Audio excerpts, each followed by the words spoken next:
Hey everyone, in honor of daylight savings, you get an extra hour of Jim and Debbie. We're back. We just had a show 2 weeks ago, and here we are. It's like the old days. It's good to be back. Episode 63. Episode 63, and today we are going to be talking with Mary Morgan. It's going to be all about veterans service. Of course, with the Elks, every day is Veterans Day, but the actual Veterans Day is tomorrow. So let's bring out Mary and just talk about what's going on in the Veteran Service Department. Coming in right now. Hey, Mary, welcome back to the show. Hi, thanks for having me. Hi, Mary. And thanks for making time to be here. And now I know that for the Elks, serving veterans is a year-long passion, but they're especially passionate at this time of year. And I know it's really busy for you right now. So we appreciate you taking the time to come out and talk with us and our listeners about what's happening in your world. Of course, yeah. So the last time we saw you were on stage in Tampa accepting an award from Help Heal Veterans. Right, tell us about that. Yeah, so the Elks have been partnering with Help Heal Veterans for about 20 years, a little bit longer. And our Veterans Leather Program volunteers are responsible for a huge amount of leather that is donated to that organization, which they use to make craft kits for veterans and facilities and nursing homes all across the country. It was particularly helpful to many veterans last year when all the activities were canceled and folks were stuck at home. It was a banner year for Help Heal Veterans, and we were happy to be a part of it. But 20 years of partnering with that organization, and they've kept track of all the numbers and the donations, and our impact on that organization is estimated to be worth more than $15 million. So it's quite a partnership. Do you like how I did that? I said, holy cow, when we're talking about leather, right? So let me ask you, those kits are used for occupational therapy, is that right? Yeah, so they're really popular with VA recreation therapists. And the Help Heal Veterans themselves have several recreation therapists on staff, and they host virtual events, they host in-person events, they'll mail out kits to folks and then have instructional videos online. So they do a good job of making sure that even people who aren't in active therapy at the VA can have access to that at home as well. Awesome. And do they, the kits, do veterans make their own gloves, or is that a finished product that we give to veterans in wheelchairs? So it's both. So we partner with a couple companies to make really nicely crafted fingerless gloves, which are really popular with veterans in wheelchairs, particularly with veterans who are active in adaptive sports activities. And our volunteers attend those adaptive sports clinics throughout the country and hand out the gloves to the competitors there. But one of the craft kits is to make gloves as well, if folks wanted to make their own gloves. But the craft kits that Elks can bring to veterans, our members can order craft kits for free because of all of our donations to the organization. And it doesn't have to be leather craft kits. They have all sorts of wooden and other craft kits that they'll give to our members for free to give out to veterans. Nice. Now, I mentioned that this time of year, like everybody's hyper focused on serving veterans. For the Elks, that's year round, but everybody gets involved at this time of year, which is nice. And that includes my daughter's Girl Scout troop, Jane. They recently wrote some cards to veterans, which I delivered to you to hand out at one of the local VAs. But one of the cards that did not make it to you, one of the little first grade girls wrote, dear vets, thank you for taking care of all the pets. Yeah, well, when you abbreviate the word, that's understandable. Right. Honest mistake. Right. Those cards are definitely a hit when I deliver them. We take them to the Community Resource and Referral Center in Chicago, which is a resource center for veterans experiencing homelessness, and they hand them out to the veterans who really enjoy them. And when you talk about serving vets, especially ones that are in hospitals, sometimes it's the little things like that right? Now, I saw something recently about one of the volunteer panels that you guys have been hosting. I want to hear more about that, but one of the specific bits of advice was small things like that, like remembering a birthday, a phone call, a card like that can go a long way. Yeah, definitely. And that's something we've been pushing a lot over the last year and a half too, when a lot of our traditional events maybe can't happen. But we're encouraging our volunteers to really think about the intention of their events that they normally hold. And if that's community connection, then how can you build that in other ways? And one of those ways is a phone call to check in, a birthday card, keeping that relationship with the veterans and the recognition of them going in other ways to that same effect. Well, let's talk a little bit about those panels that you've been doing. It's like kind of another silver lining of the pandemic is the way that we're all able to embrace video conferencing, and that sort of opened the doors to do these sorts of training things outside of the annual convention, right? Yeah, so certainly convention is always a great time for volunteers to get together and share ideas.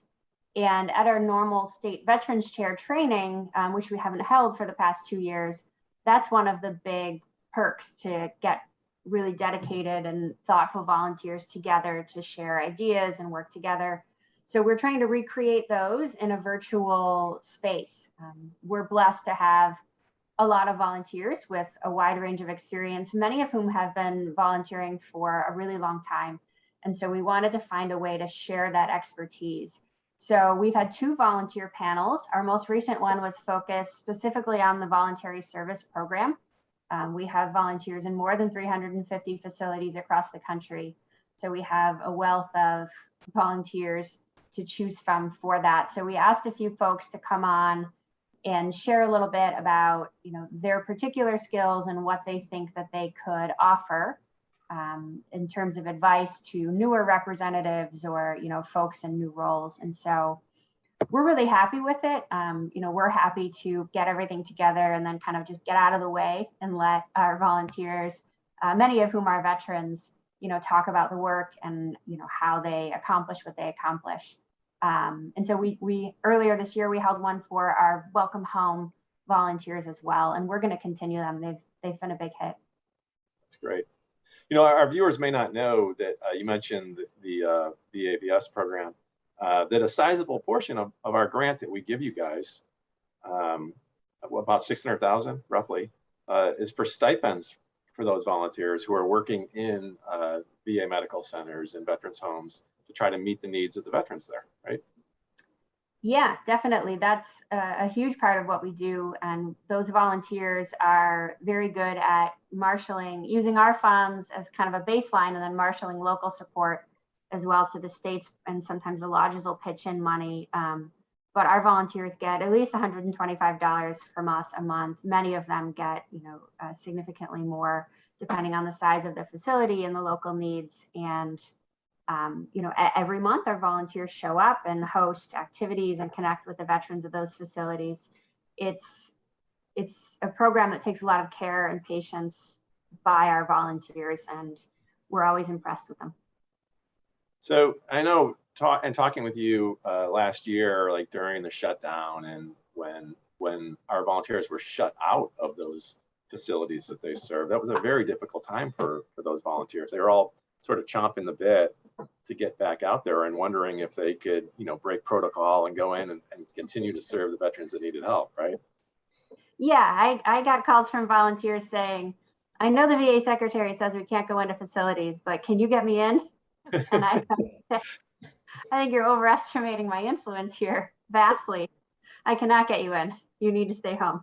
Yep. Are all the facilities back online now? Are they open? Are our volunteers able to go? Or are they still having to be creative about meeting those needs? No, so many facilities are not open right now. It does vary quite a bit in terms of the local facility. Certainly different facilities have different populations that they serve. So different levels of vulnerability there.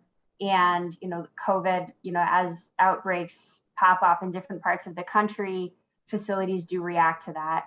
So unfortunately, it may be a while longer before some of our volunteers are able to really get in and hold the same types of events that they've been holding.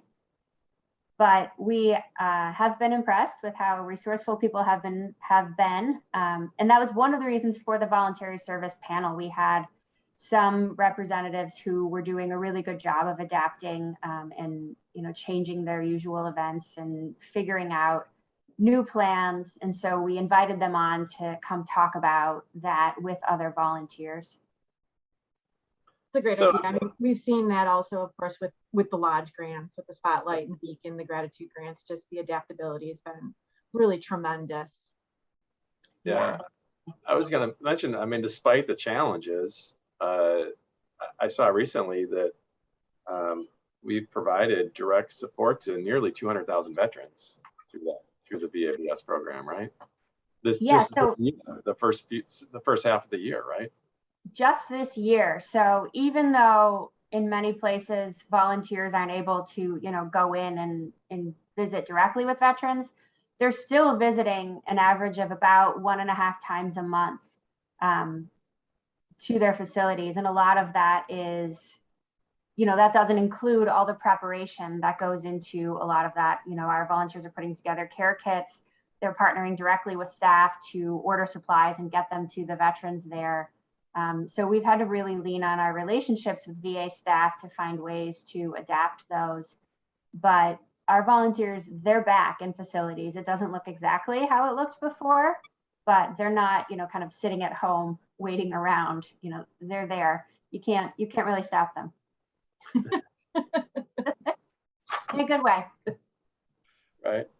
So let's talk a little bit more about, you mentioned the Welcome Home panel. Let's talk a little bit more about that. Welcome Home, of course, is our commitment to help the VA eliminate the scourge of veteran homelessness, right?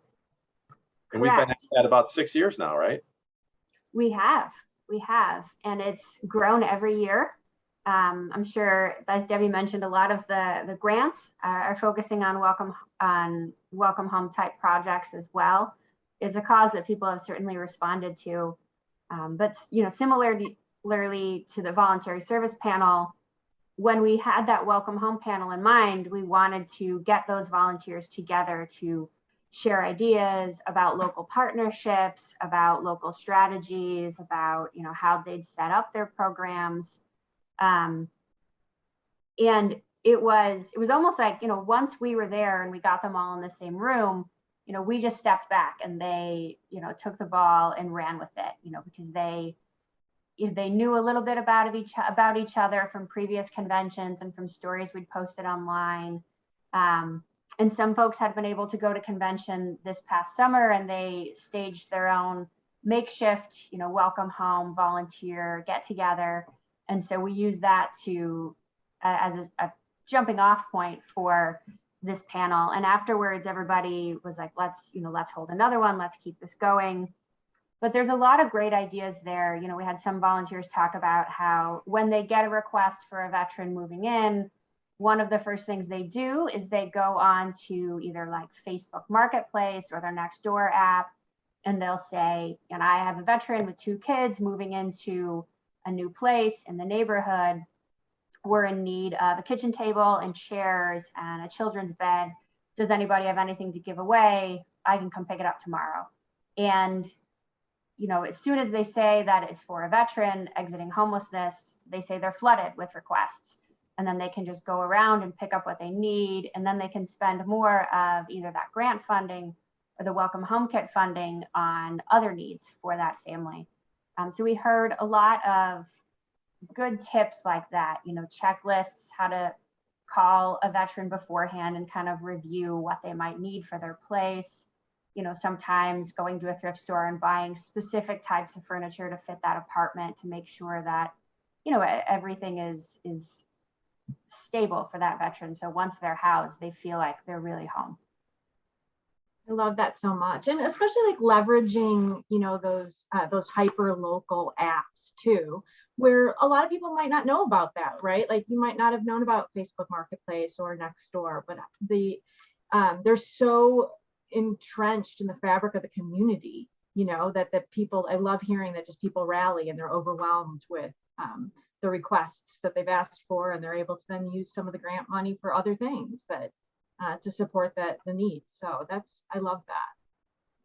Yeah, I think that's where Elks excel, really, that those community connections and how we can use those to, you know, increase our programs. And that's certainly a Veterans Remembrance Month lesson, I think.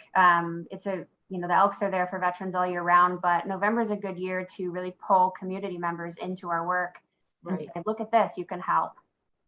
Yeah, everybody wants to give back to veterans right now, and we offer a perfect vehicle for doing that. And welcome home kits are such a sweet spot for the Elks, obviously because they're serving veterans and they're, you know, combating homelessness. But it's just something that Elks can really sink their teeth into and do. Mm-hmm. And I saw that we so far this year, like 1,000 welcome home kits we've distributed almost.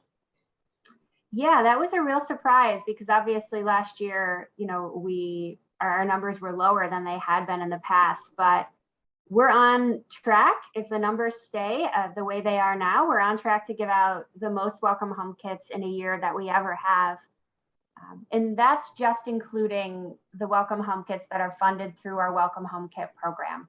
Mm-hmm. So, you know, with the Freedom grants and all the other grants, a lot of those final reports aren't in yet. So we don't even know how many kits have been provided through those as well. Yeah, and I love I guess the unofficial tagline for that welcome home kit component of the program, which is you know, turning veterans' houses into homes. Yeah. Right. Yeah, and I think it's something everybody can identify with. You know, I think we've all moved into an apartment and kind of looked around and thought, like, well, I need a couch, I need somewhere to sit. Like, it's something. Yeah, just the beginning when you find housing for a veteran, right? Now what? Now they've got the 4 walls and a ceiling, which is great. But you can't just walk away from it at that point. Right? The 4 walls and the ceiling don't make the home, right? Yeah. Also, let's talk about the emergency assistance, which is my favorite part of what you guys are doing. Because as we know, like that well-timed emergency assistance can mean the difference between being housed or homeless. And we've been making that difference for hundreds of veterans since we got involved, and this year alone, more than 200. Yes, this is a program that's close to my heart too. It's hard not to hear these stories that we hear often with this program and not really appreciate this program. With the, you know, a lot of folks out of work over the past year and a half, this program's been as essential as ever to help veterans stay housed. And of course, there's the usual stories, very common stories. We partner with the VA, and when veterans are exiting homelessness and moving into a new place, you know, oftentimes they need security deposits, and that's the only barrier between them and getting into a place and staying in a place. But there's also a lot of other unusual requests. I mean, we always pay rent and security deposits and utilities. Certainly with COVID, we've had a couple stories of veterans catching COVID, being out of work for a few weeks, and then suddenly you are a month behind in rent and all your bills, and we were able to step in and, you know, pay that for them. But there's also special requests that come in, and because a lot of other programs have pretty tight restrictions in terms of what they'll pay, that's where I think this program, you know, has an opportunity to shine. We heard a story recently about a veteran who was living in an apartment building. Smoke alarm went off in the middle of the night, and it took the building management a really long time to get there. And the alarm was starting to trigger the veteran's PTSD, and he didn't know what to do. So he went and disabled the smoke alarm himself to get it to stop. Well, the management got there, they were angry, they fined him for property damage, and the veteran had no way to pay it. So he was suddenly at risk of being evicted because he couldn't pay that and his normal rent. And we were able to step in and cover that and keep that veteran stabilized in the future. That's interesting. There was a nice story on your website, and I'll put a link up here. But I think the quote was something like a veteran saying after receiving assistance that it just really restored his faith in humanity. Yeah, I mean, we do hear sentiments like that sometimes. It's tough for these veterans. A lot of times we're not the first or second or third place they've gone to. They've heard no from a number of other places before somebody finally says like, hey, I think that you'd be a candidate for the emergency assistance program. And we're able to step in at a time when, you know, a lot of these veterans are really struggling. They don't know what to do. They feel like they're out of options, and we're able to be that, you know, sort of last stopgap between them and homelessness. Yeah, I mean, these are the kind of stories that Elks need to hear. It should make them feel very good about their membership cards. And I mean, we literally are making the difference, you know, between these veterans having homes and not, you know, because of this program. So you guys are doing fantastic work, and we are proud to support it. Now, for our viewers, if they'd like to get more involved, if they want to help out, how can they do that? Obviously, by donating to the Elks National Foundation, earmark that for the Veterans Fund. I think, 97% of your funding comes from us. So that's one way to help. But if they want to be more actively involved, what can they do? It starts local, I would say. Go down to your VA or find a local veterans shelter or a veterans clinic and walk up to them and say, I want to help. You know, what do you need? And sometimes that's somebody to greet the veterans, you know, on, you know, one day a week or as many days a week as that person can come.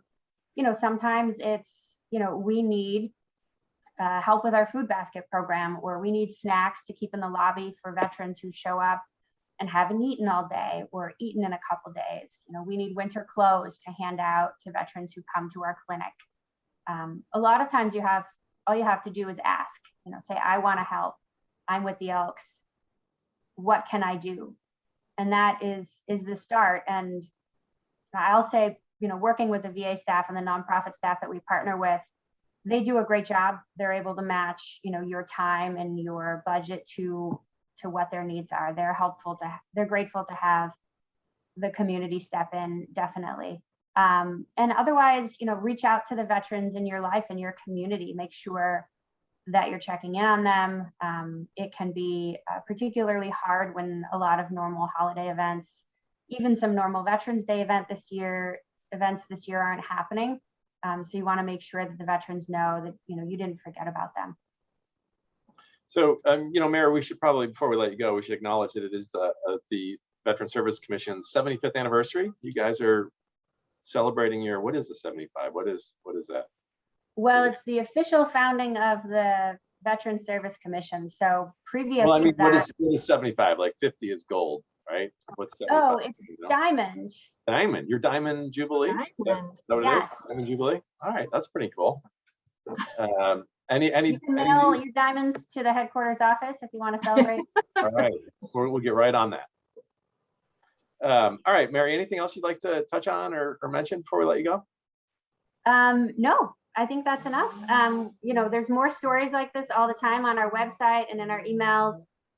Please check it all the time. And thanks for all your work volunteering. Keep it up. All right. Thank Mary, you. Morgan, everybody, thank you. Have a happy Veterans Day and keep up the great work. Bye. I'm here. All right. I love our long story tradition of talking to Mary on Veterans Day. And it's such a great reminder. It's a call to action, of course, like we said, just to remind people, not Elks, because of course Elks are, you know, thinking about veterans and veterans needs all year round. But it is an important reminder for everybody to, you know, obviously take the time out on Thursday to really reflect on what it means to have, you know, people in your life that have served or people in the community that have served, but then to think about how to make things happen for these folks in need all year round, right? And time and again, Mary's got amazing stories, and so many of our Beacon Spotlight and Gratitude grants also, and of course impact grants, go to meeting these needs as well. It's really something. It makes me feel so good. When you said that, I was about to say my heart is full.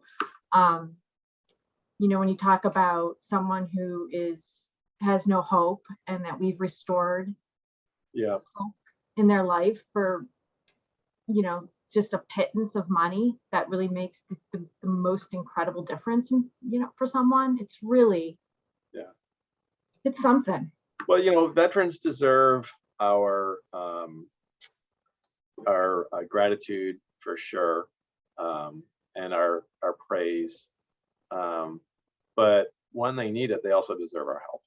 Right.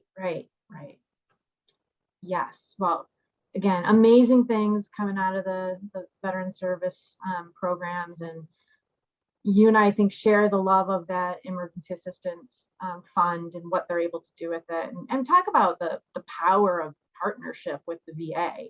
Yeah, that's really something. And no matter what, if you're an elk that lives in an area where there might not be a VA facility, there's always going to be someone serving the needs of veterans in your community. Yeah. If you might not be able to see it visibly. Yeah. So our viewers may not know also, Debbie, that we discovered Mary, right? Yes. She used to work for us. She was actually working as a waitress in a cocktail bar when we found her. When she met us. Yeah.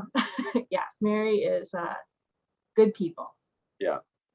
Veteran of the SIP department here, and also used to work in donor services many moons ago. All right, Debbie, before we go, we should mention what? Well, today is the 10th of November, one day before Veterans Day. And the 15th of November is Monday, and that is the MVS deadline. So please, any high school seniors, get them onto our website and have them start an application and submit it by the 15th. It's for any high school senior who is a citizen of the United States and is going on to college. Right. Let the high school seniors in your life and your community know about this great opportunity to get some assistance and help them go to college. Chance to win $50,000. So to support your education. Right. Also, I just wanted to mention, last time we chatted via the Midday Minute, we talked a lot about Hoop Shoot and early bird registration. That did indeed launch on November 1st, and we already have, a few dozen people who have registered to join us in Chicago the last weekend of April. So super excited about that. And like we talked about, and if you join us in the finals, you just might be able to work side by side with some of the finalists and their families in putting together no-sew blankets for Chicago's homeless veteran community, right? So, way to close that. Absolutely. So we always try to try to share our values with the hoop shooters, with our scholarship recipients also. And one of the ways we do that at the Hoop Shoot finals is through Hoop Shoot Assist, which is always Thursday night, and we bring the finalists and their families together with members of the Scholar Advisory Board, members of Mary's team, and Elks in attendance, and they make these blankets. It's a lot of fun, and it's just a great way to share that value of serving our veterans with these young kids and their families. Yeah, so don't wait. Hop on elks.org/hoopshoot and register to come and join us. And you might win a golden ticket. That's right. The first drawing will be December 1st. So. Right. All it takes to be in that drawing is to make a donation of $50 or more to the Hoop Shoot Fund this year. Right. So again, MVS deadline is the 15th. Do not let that pass you by if you know any high school seniors in your life, in your lodge, in your community. Absolutely. Okay. Well, I think that's it. If you like this episode of the Midday Minute, give us a thumbs up. If not, thumbs down. Either way, share it far and wide with your social network. And how about dropping a comment and telling us some of the things you're doing to serve veterans this year? You won't win anything, but it's free. You can do it. We'd like to read those. We'll interact with you. If you're not already a subscriber to our YouTube channel, hit the button and tap the bell so you'll be notified every time we post new content, like taking a sip, or hoop shooting the breeze, or 20 for 20, which is coming back, It's coming back. or our next episode of the Midday Minute, which we think will be the Wednesday before Thanksgiving. You think so? That's Another show with Jim and Debbie, your best friends. All right, everybody, thanks for tuning in. Happy Veterans Day, and we will see you soon.